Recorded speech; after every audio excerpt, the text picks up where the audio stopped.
Hello! Good day! Ngayon ay maglalaba tayo. Ang dami kong labahan. Ito dalawang ganito. Pero ito hindi naman puno. Ito yung para sa mga bata. Ito yung ama. Kaya hindi siya puno. Pero ang dami naman dito. Kaya maglalaba tayo. Mag-sort out tayo ng mga puti sa decolored. Or maybe yung lalabahan ko is yung para sa mga bata. Yung mga dumi ng mga bata. Sineseparate ko kasi yung labahan ng mga bata at ng sa amin. Kasi iba din yung washing soap nila. Kasi sensitive yung mga skin nila. So, ano yun, for sensitive skin yung clothing wash nila. Liquid yung gamit namin kasi ayoko ng powder. Mas gusto ko yung liquid. Kasi doon sa black, pag powder, pag hindi siya natunaw, yung color black mong damit may puti-puti doon na naiwan. Pero pag liquid, wala lang. So, ito yung para sa amin, whole household stuffs. Tapos sa mga bata naman, ito naman, yung pang baby talaga. Para sa mga sensitive skin nila kasi marami silang, minsan meron silang mga rashes. So, hindi ko alam kung sa food, hindi ko pa sila napatest for food kasi nga sabi ng pediatrician, baka daw sa weather lang kasi nag-change ang weather. So, sabi ng doktor, hindi pa sila pwedeng i-test for blood sample for sa allergies. So, pag meron silang mga pantal-pantalan hindi ko alam kung sa food ba na kinakain, sa weather or sa clothing. Kaya mas minaigi ko ng yung pang washing ng clothes nila i-separate sa amin ng dada nila kasi nga mas sensitive yung skin nila. So, pag sa mga bata lang talaga lahat yung wina-wash ko.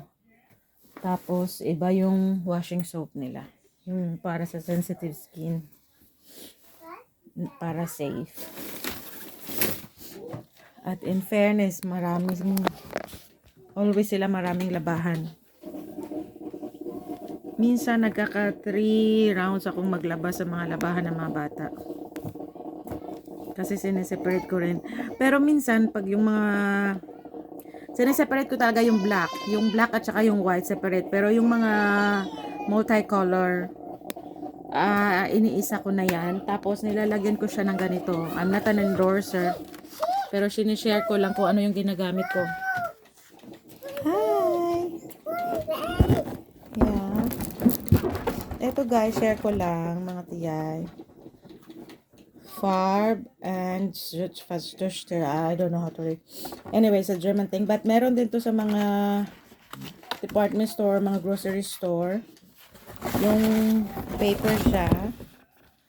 So, pag multicolor yung ilalagay ko like pink, red, brown, yellow, green, mga ganun. Iniisa ko na lang na salang yan. But black is separate kasi ang black nagkukulay talaga siya. And then white separate din. Pag multicolor, pinag-iisa ko na. Tapos nilalagyan ko lang siya ng isa or dalawang paper. Para if magkakulay man, ito lang yung paper ang mag-absorb ng kulay. Hindi siya didikit sa mga ibang fabric. Sa ibang clothing. So, ito yung magic. Hi! Ang ganito siya.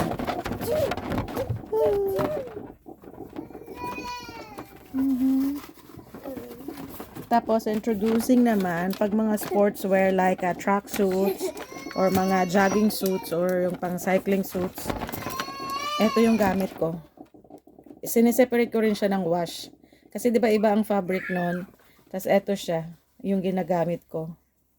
Kasi mabango siya and all. Kasi minsan, pag ginagamitan yung mga pang-exercise na mga damit, pang-jogging, or tracksuits and all, or yung mga jacket na yung mga sweatshirts, Pag nilaban mo siya ng ganito, tapos nilagyan mo ng fabric conditioner, pag natuyo, tapos pagpawisan ka, nag-iba yung amoy niya, parang mas mabaho or something. Kaya iba talaga pag pang sportswear yung gamit, kasi ano lang siya, fresh lang siya talaga. I don't know kung ako lang ba or kami lang ni Dada nakakaamoy nun. Kaya very, sineseparate ko talaga siya. I don't know ha. Hindi sa maarte ha, hindi ako maarte talaga, promise. Kaso lang parang ayoko lang talaga yung parang pagsuot mo bagong laban naman, pero parang iba yung amoy, parang hindi mo type yung amoy niya. And this one I really like it so much kasi it's really summery. Fruling garden, like as for garden smell, so it's very nice, like a spring thing. So although winter pa, pero pa spring na.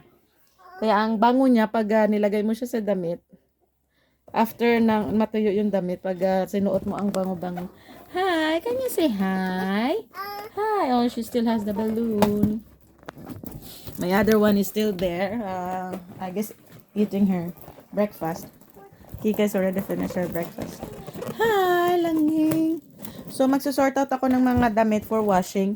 And then, stop na naman kasi may mga introduction sa mga bata, advertisement and all. And then, eto na nga. Hindi matapos-tapos yung trabaho. Hi! Can you say hi? Hi! Hi! Oh, she just finished her cucumber. Ang tomato niya. Asan yung meat mo? Na-finish mo na yung meat? Ito yung breakfast nila. I mean, 12 noon tayo na kami nagising. It's almost 1 o'clock here. So, meron kaming chicken nuggets, cucumber and tomato. Yan yung brunch nila. Ako magkakape lang and bread. Hindi talaga ako na makain. Kaya when I was pregnant, in-advise sa akin ng OB ko na kumain kasi nga hindi ako palakain, especially in pregnancy. Tapos hindi ko ma-meet yung goal, ma-reach yung pregnancy weight. Which is sabi ng doctor, okay naman kahit hindi ma-reach yung pregnancy weight as long as healthy yung baby sa loob. Tapos after panganak, doon na ako talagang kumakain kasi 'di ba pag nag-breastfeeding ka, gutom na gutom ka. Kaya doon na ako talagang lumamon kasi nga tingnan mo naman yung anak ko, 10 months nalusog or usog. Kasi nga nagbe-breastfeed pa rin hanggang ngayon. Tinatry ko siya ng bottled milk, powdered milk, pero ayaw niya. Ito naman si Kika, maaga siya nag-bottled milk. 7 months nagba-bottled milk na siya. 7 or 6 months like those. Kasi nga pregnant na ako nito sa maliit. Kaya wala nang masyadong gatas na lumalabas. Pero eto ngayon siya, nag-i-enjoy siya sa breast milk ni mommy. Nag-i-enjoy sa breast milk. Kaya minsan tamad kumain. Gusto lang dumidi palagi. Pero talagang tinatry ko talaga siya, pinupush ko siya talagang kumain. Tapos, eto rin yung maganda kasi meron siyang, every time na nagni-meal time sila, pinapainom ko sila ng tea. Fenchel tea. I don't know what is fenchel in English. Fenchel, I guess. I don't know. Or chamomile tea. It's very good for their digestions. Wala silang undigested food at something problem or tummy problem after eating. Ilalapas lang nila. Kaya suggested sa may mga babies after eating, painom mo ng tea. But before I did that, na pinapainom ko sila ng tea, nag-ask muna ako sa doctor, sa pedia, if pwede ba. Sabi ng doctor, it's very good na painumin mo sila ng tea while eating, while having their meal. Kasi nakakatulong nga. And then I do research also kasi hindi naman talaga ako gumagawa ng kamamay. Yung haka-haka mo lang, gusto mo lang painumin, baka. Hindi, I do research muna which if tea are good for children, which is good naman. So, mamili lang talaga kayo ng tea na for children na walang masyadong caffeine. That is good for children. So, pwede mo silang i-offer. Also, if they have a tummy bag, tea rin, maganda sa kanila. to relax. And at night, meron akong pinapainom sa kanila yung good night tea. Oh, nakakatulog agad sila. But of course, nakakatulog sila for a moment and after that, magigising din sila. But at least, di ba, makaka-rest for a while ang mother.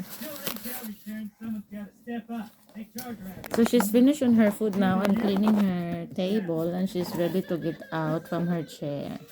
I just let her to finish her tea. Oopsie. Over na mama. Na-over na si mommy. So that's all. I need to fix my laundry. Na hindi ko pa mag-sorting out lang ako. Anyway, maglalaba ako. And then, ilalagay ko lang siya sa washing. And then, I'll continue my day. And then, when it's finished in the washing, sometime night ko na siya makuha. Hindi ko pa siya masasampay the whole night. Kasi nga, yung mga bata patulog at pagod na ako. On the next day ko na siya isasampay. Which is okay lang naman. Kasi, hindi naman mga mo yung labahan. Kasi, ilalabas mo siya doon sa washing. Oopsie. Sometime pa nga nakakalimutan na sa washing pa rin pala. Parang ang danig tumuyo na siya sa washing machine. Pag may mga anakis ka talaga, nako, makakalimutan mo na yung pinanggagawa mo.